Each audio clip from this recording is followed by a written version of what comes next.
Ilang araw pa ang pinalipas ng mag-asawa bago sila nagpasyang muling bumalik ng kanilang mga trabaho.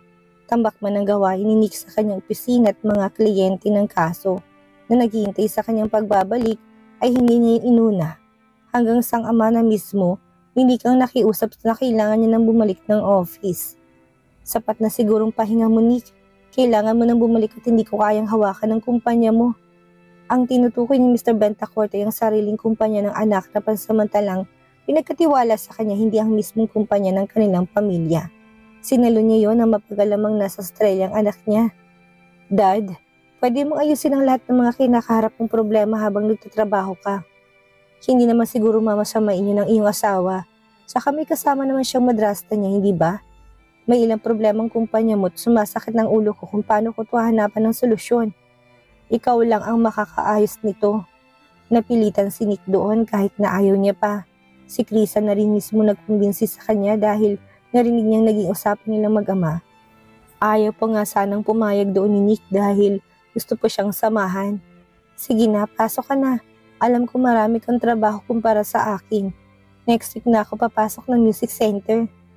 Habang nagbalik opisina na si Nick, nanatili naman sa penthouse si Krisa upang samahan si Vanjie, hindi man lantanang sabihin ay halatang naninibago sa bago niyang environment. Idagdag pa ang panaka na kanyang pangungulila sa asawa niya si Carlito.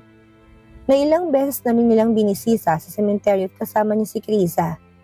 Tita, ayos lang po ba kayo? Hindi niyo po ba kailangan magpatingin sa doktor? Ang tamlay niyo po. Isang hapon ay tanong ni Krisa habang nasa sala sila at nanonood ng TV. At hinihintay na umuwi si Nick na tinupad din naman ang pangakong bahay at trabaho lang ang kanyang gagawin. Hindi ito pumapalya sa taktang oras ng uwi magmula nang makabalik to sa kanyang trabaho. Malate ng ilang minuto ay todo paliwanag na kagad kay Krisa. Ayos lang, gloomy lang ang paligid ko dahil namimiss ko ng papa mo. Hindi umimik si Krisa na bagamat tanggap ng pagkawala ng ama ay paminsan-minsan ding nalulungkot lalo na kapag sumasagi sa kanyang isipan ang tunay niya amang nagpakilala na si Mr. Conley na mula na umuwi sila hindi pa rin nagpapakita sa kanya upang muling pilitin siya na tanggapin to sa kanyang buhay bilang tunay na ama. Malamang nasa ospital yun at binabantayan ng anak na si Nelia. Yun naman ang top priority niya palagi. Hindi mapigilan ni Chris ang umikot ang mga mata sa kawalan nang maisip yon. Alam niya na malapit na itong mamahinga base na rin sa kwento ni Nick na mapag-usapan nila pero abot sa langit pa rin ang galit niya sa kanya. Hindi niya nga alam kung maglalaho pa yon dahil sagad talaga sa buto ang galit niya dito. Oo, nakakaramdam siya ng konsensya at tawa noon dahil napagbuhatan niya ito ng kamay pero hindi naibsan ang galit niya. Kumukulong dugo niya kada maisip niyang magkapatid sila. May iisang ama, may isang dugong dumadaloy at pinagmulan ng pagkatao nila. Hindi niya yun maatim lalo na kapag nababalikan siya sa kanyang isipan ng lahat ng ginawa nito sa kanya noon. Mabait naman ako. Hindi ko alam kung bakit ang demonyita niya. Siguro sa kinalikhan na lang ng pamilya yon. Ibig sabihin ko sa kanila ako lumaki. Baka mas masamang ugali ko dahil ganun nila siya pinalaki, hindi ba? Komento niya na para bang hindi na big deal sa kanyang bagay na si Mr. Celis ang kanyang tunay na ama at ayaw niya lang kilalanin. Paano niya naman to kikilalanin kung hindi pa rin muli ito nagpapakita sa kanya ngayon? Mabuti na lang talaga si Papa ang nagpalaki sa akin. May mabuting puso't katauhan kahit hindi nila ako kadugo. Hinaingin ni Chris na minsang magawi ang usapan nila ni Nick kay Nelia. May ingat na tumango sabay iling si Nick. Sa totoo lang ay ayaw niya na munang pag-usapan ang tungkol dito dahil sa mga pinagdaanan ni Krisa. Ngunit ang asawa naman mismo nagbukas noon. Ibig lang sabihin ay handa na itong magbanggit ang babae at hindi na ito gaano apektado pa sa kanya. Sinamantala niya na yun at kinuha na rin ang pagkakataong iyon para maiklaro. I don't think so na may masamang budhi si Tito Mando, Chris. Sinamaan siya ni Krisa ng tingin nang sabihin yon. Nakahiga na sila sa kama noon at nagpagkwentuhan lang ito. I mean, hindi naman niya tunay na anak si Nelia. Inampo lang nila yun nung sanggol pa lang siya. Gulantang na napaawang ang bibig ni Krisa na titig na sa kanyang asawa. Inaasahan na ni Nick dahil nga naman walang may alam noon in public.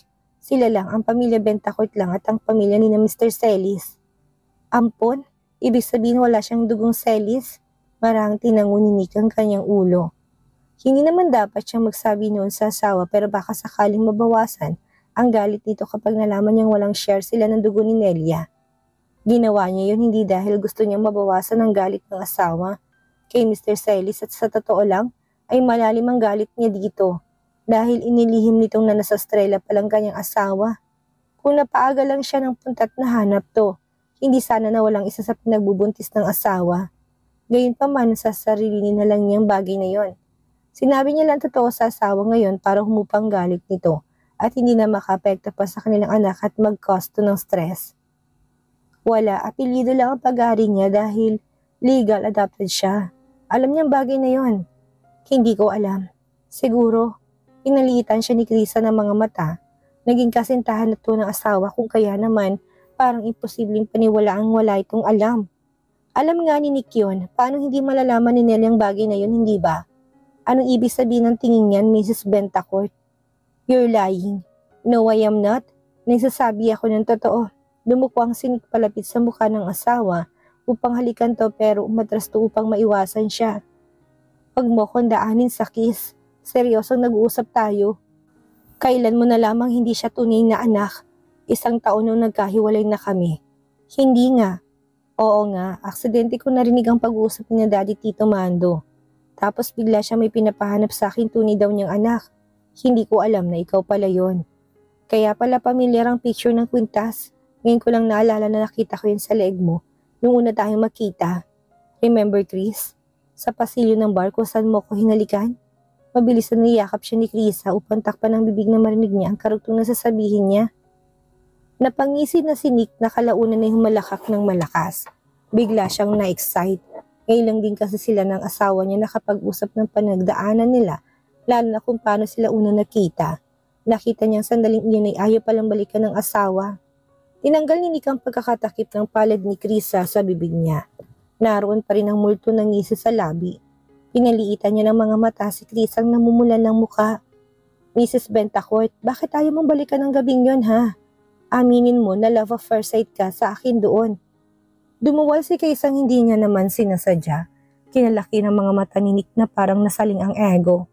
Nakalimutang buntis nga palang asawang kausap niya kung kaya posibleng maduwal talaga to anumang oras. Nakakasuka palang gabing yon. Kaya pala niyakap mo ko ng mahigpit tapos. Napagkamala lang kitang si Alex kaya kita niyakap. Pagtatama ni Krisa na kinatameme ni Nick, ilang minuto silang nagkatitigan. Bakas ng selos sa mga titig na ipinupukol ni Nick sa asawa ngayon na siya namang nakangisi ng malaki. Oo na, talo na siya. Kailan ba siya mananalo sa kanya? Palagi na tong panalo. Baka kapag pinatulan niya idaanin na naman siya sa iyak. Kahinaan pa naman ni Nick to.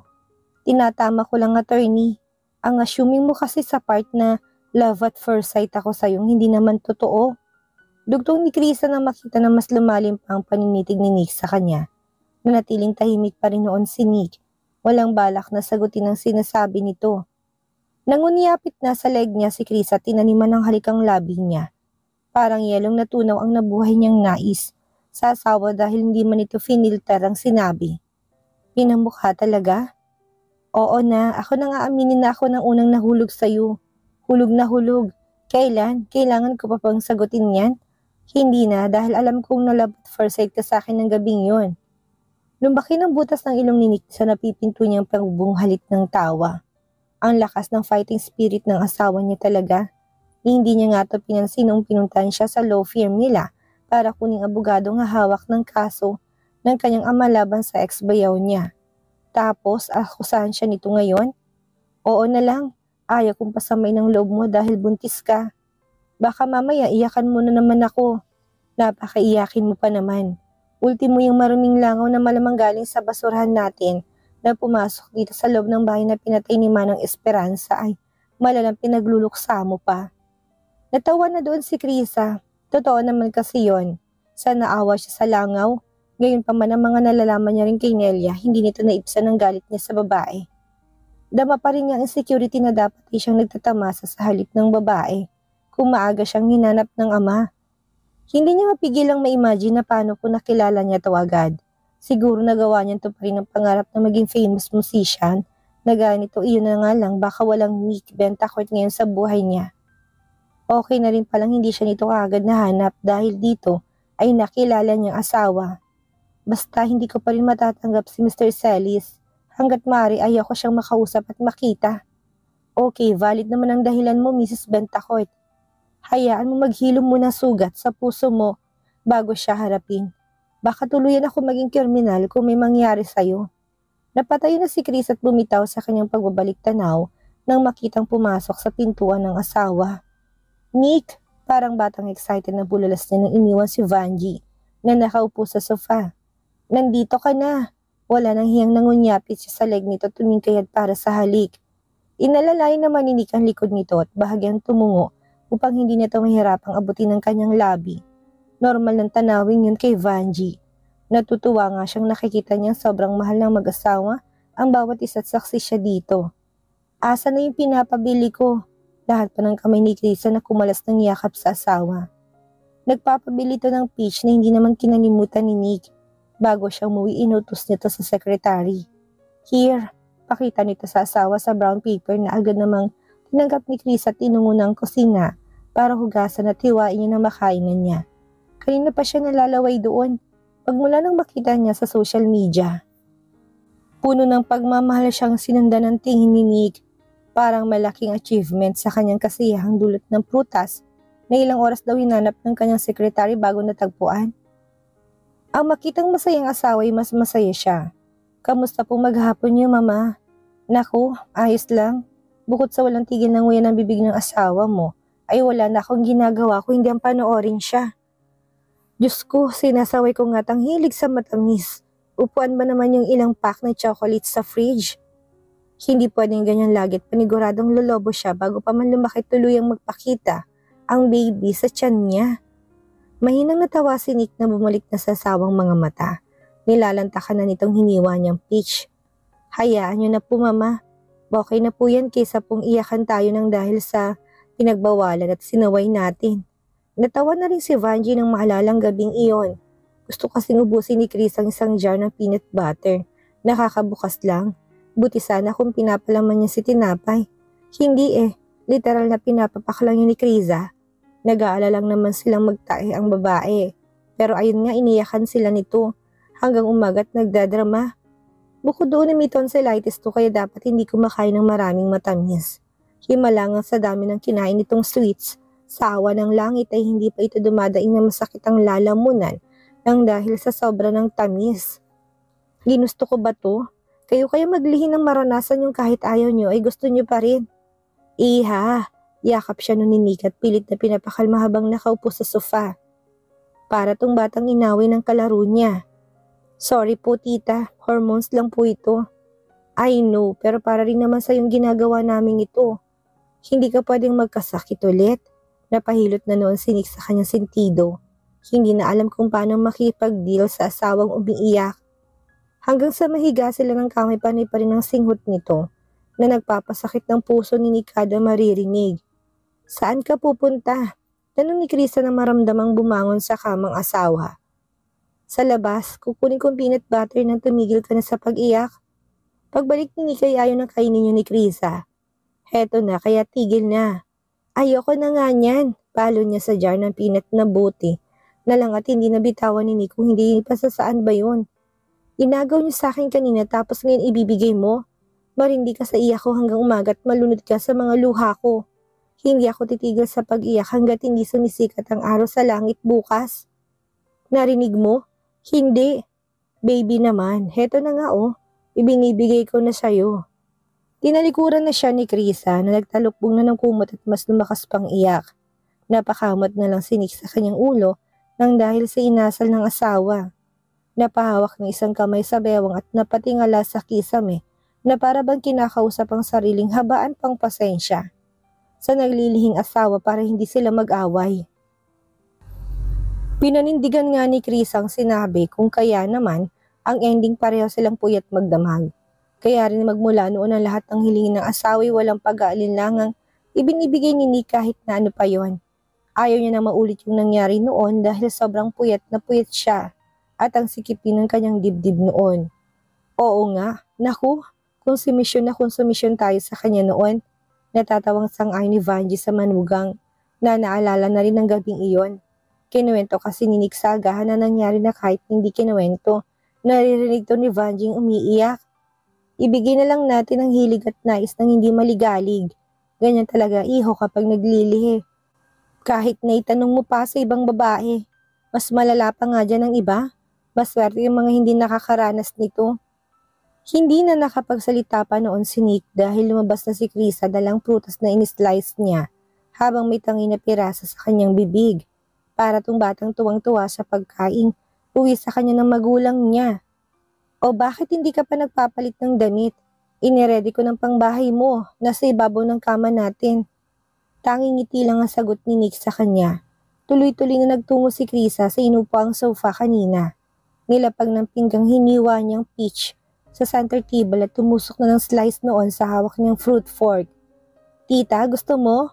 Naku, hindi na iha. Sa'yo na lang yan at alam kong kulang pa sa'yo mga yan. Ngumisi lang si Krisa na muling nilingon ng kanyang asawa na parang estatwa pa rin siyang pinapanood kumain. Bihis na. Muli niyang utos kay Nick na binasalang ng laway ang pang-ibabang labi. Hubaran kita, gusto mo? Napatikim si Vanji sa pagiging vocal ni Krisa, habang si Nick naman ay muntik ng matumba. Hiyang-hiya na siya sa biyanan dahil sa pagiging maharot ng asawa niya ng lantaran. Pinalakihan niya na ito ng mga mata. Gusto mo pa yata na ako magbihis sa'yo? Sige ka, nakakapagod ang reward na hihilingin kong kapalit noon. Nisipan ni Chris ang hindi alintana pa rin ang presensya ni Vanji. Naniniwala ang ginang sa kanilang harapan. Oo na, natutuwa lang ako pagmasdan ka ng sobrang saya ngayon, habang nakakain ng gusto mo. Kung gaano sila kasaya ng mga sandaling iyon, ay problemado naman ang ganap sa buhay ni Mr. Celis na nasa Australia pa rin. Pagaang mga matang nasapo ng matandang kanyang noon, ang paghahanap niya kay Krisa sa bansay walang magandang pinatunguhan. Ilang linggo na siya doon nagbabaka sakali makitang anak ngunit wala siyang anumang nahita. Ginastusan niya pa yun at tagbay ng private investigator. Nagkaroon naman ng linaw yun na mag-lead sa kanya sa isang hospital subalit nakalabas na di umano dito ang anak kasamang asawa. Hindi niya alam kung paano ito nahanap ng anak ng kanyang padrino na si Gilier. Naging malaking palaisipan yun sa kanya. Hindi niya na nga sinabi dito tungkol doon para siyang unang makakita pero naunahan pa rin siya ng abogado. Ang tinik niya talagang kalaban. Nanghihingian naman niya ito ng iba pang details kung bakit na hospital ang anak ay hindi siya binigyan ng pagkakataong malaman yon. Kahit na sinabi niya anak niyang babae at matagal na niya itong hinahanap. Wala siyang maipakitang solidong patunay dito kagaya na lang ng ID. Wala namang documents kahit na isa siyang sikat na musician. We apologize Mr. Celis but we cannot just give out other details about the patient. It's their privacy. But she's my long lost. Please excuse me. Hindi magawang pilitin ni Mr. Celis lalo pat magkaiba silang apelido na sinasabi niya anak. Ang buong akala niya ay makakagamit siya doon ng connection gaya ng ginawa niya sa airport subalit nabigo lang siya sa plano. Shit! Sinipat niya ang cellphone ng ilang araw nang walang tigil ang kislap nang dahil sa tawag ng asawa niya si Carmelita. Wala siyang panahong sagutin iyon. Maging ang mga message nito hindi niya binabasa. Ang tanging goal niya ay makitang kanyang anak na makitang pamilyar na number mula sa private investigator na vina-validate ang details sa airport para sa araw na yon. Agad niya sinagot ang tawag nito upang makibalita dahil sa nalaman na nito. Hello Mr. Celis, it is positive that Mrs. Bentacourt returned to the Philippines with her husband and Vanji Aguilon a few days ago. It was on the record of the immigration. Naghang pang utak ni Armando sa sinabi nito. Ngunit napagtanto niya na kasal na nga palang anak niya kay Nick Bentacourt kung kaya naman iba ng apelido nito. Nalulumo na napaupo na si Mr. Celis. Sumusuko na to. Kahit anong gawin niya para siyang naghahabol sa kabayo na pakabilis na tumakbo sa kanyang harapan ngayon. Thank you. Nagpasya si Mr. Celis na bumalik na sa hotel kung saan siya naka-check-in. Kailangan na niyang bumalik ng bansa. Ano ba Carmelita? Tawag ka ng tawag. Naririnding sagot niya sa walang kasawa ang tawag ng kanyang asawa. Ano bang problema mo? Busy ako. Hindi ka ba makapaghintay na umuwi ako? Ano ba problema mo ha? Ano? Ang kapal ng mukha mo sigawan ako. Habang anak natin nakipaglaban sa higa ng kamatayan, ikaw nasa kung saang lupalop. Ikaw ano problema mo? Kapwa natin na pagkasunduan na palalakihin si Nelia, tapos ako lang hinahayaan magdusa sa harapan niya. Ilang beses na siyang nagising. Hinahanap ka. Ilang beses na rin siyang inatake ng kulang na lang itungawid na sa kanilang buhay tapos ikaw na ama niya. Hindi ko rin mahagilap. Pilit na kinalma ni Mr. Celis ang kanyang sarili. Ang lakas na kasi ng iyak ng kanyang asawa sa kabilang linya na hindi niya rin naman matiis na marinig. Sa tagal mong hinahanap kong anak ko. Oo, alam ko, pero hindi ko pwedeng asikasuhin na muna ang anak mong nag-aagaw buhay dito. Saka mo na yun asikasuhin dahil sigurado akong hindi ka pa rin naman niya tatanggapin. Ibigay mo na muna ang oras mo kay Nelia. Kaunting panahon na lang natin siyang makakasama. Makisama ka naman, Mando. Alright, kumalma ka na, Carmelita. I'm sorry. Pupuntahan ko na kayo dyan. Talo ng saad ni Mr. Celis dahil may punto naman ng kanyang asawa. Masyado lang siyang nagpadala sa bugso ng emosyon niya. Uwi na ako. Pupuntahan ko kayo. Sige na, uunahin ko nang munang asikasuhin si Nelia. Pauwi na ako. Marina ipinikit ni Mr. Celis ang kanyang mga mata pagkasabi niya ng mga litanyang iyon ngayon.